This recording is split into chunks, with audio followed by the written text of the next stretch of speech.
নমস্কার বন্ধুরা, কেমন আছো? আশা করি ভালোই আছো। আমিও খুব ভালো আছি তোমাদের ভালোবাসা আশীর্বাদে। তো বন্ধুরা, তোমরা যদি একটু সাপোর্ট করো তাহলে আরো ভালো থাকবো। তো যাই হোক, আমি রান্নাটা বসিয়ে দিয়েছি। আর আজকের কি রান্না করছি দেখো, আলু ভাতে আর ডাল। তো আমি সেদ্ধ করতে বসিয়ে দিয়েছি হাঁড়ির মধ্যে জড়িতে করে বেঁধে।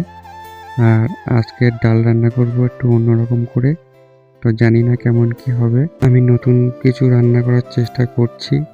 আর আমি বাছা কটা করতে বসে গিয়েছি। নতুন কিছু বলতে ডালটা তো মানে সবসময় করি, কিন্তু আজকে ডালটা একটু অন্যরকম করে করব। তো সেটাই সিম্পলের মধ্যে অন্যরকম করব। তো জানি না কেমন কি হবে। আর মাঝে সাঝে এটাই মনে হয় যে একটু অন্যরকম করে রান্না করলে কেমন হয়, কেমন লাগে। মাঝে সাঝে এটাই মনে করি যে শেখাও হবে, আবার কেমন হবে খেতে। তো মাঝে সাঝে ভালোই হয়। তো যাই হোক, সেই অনুযায়ী আজকের ডালটা একটু অন্যরকম করে করছি। তো তার আগে আলু মাখবো। আর এখানে লঙ্কা ভেজে নিচ্ছি, আর ভাজা হয়ে গিয়েছে। আর একটু পেঁয়াজ দিয়ে, একটু রসুন দিয়ে ভাজা করছি। একটু আলু মাখায় দিলে ভালো লাগবে। তো যাই হোক, এখানে ভাজা হয়ে গিয়েছে। এরপরে তেলটা দিয়ে এই বড়িগুলো ভাজা করে নিচ্ছি। আর দেখো, ভাজা হয়ে গিয়েছে, আমি নামিয়েও ফেলেছি। আমি আবারও তেল দিয়ে পেঁয়াজটা দিয়ে দিয়েছি।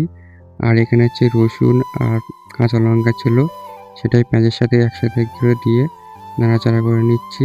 আর এই কাঁচা টমেটো কেটেছিলাম, এটাও দিয়ে দিয়েছি। আর একটু পাঁচফোড়ন, একটু হলুদ দিয়ে দিয়েছি। আর এখানে সেদ্ধ ডাল ছিল, সেটা দিয়ে একসাথে মিলে নাড়া করছি। আর দেখো কেমন হয়েছে। আর একটুখানি জল দিয়ে একটু লবণ দিয়ে দিয়েছি। আর এইখানে বড়ি ভাজা ছিল, সেটাই দিয়ে দিয়েছি। মানে টোটাল একসাথে মিলে দিয়ে দিয়েছি। তো ডালটা কেমন হয়েছে আমি তো খেয়ে বলবো।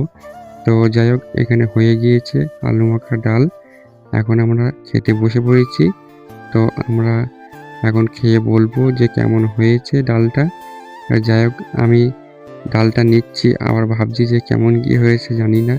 তো যাই হোক, আমি খেয়ে দেখছি যে না, মোটামুটি ভালোই হয়েছে। তো খুবই সুন্দর লাগছে।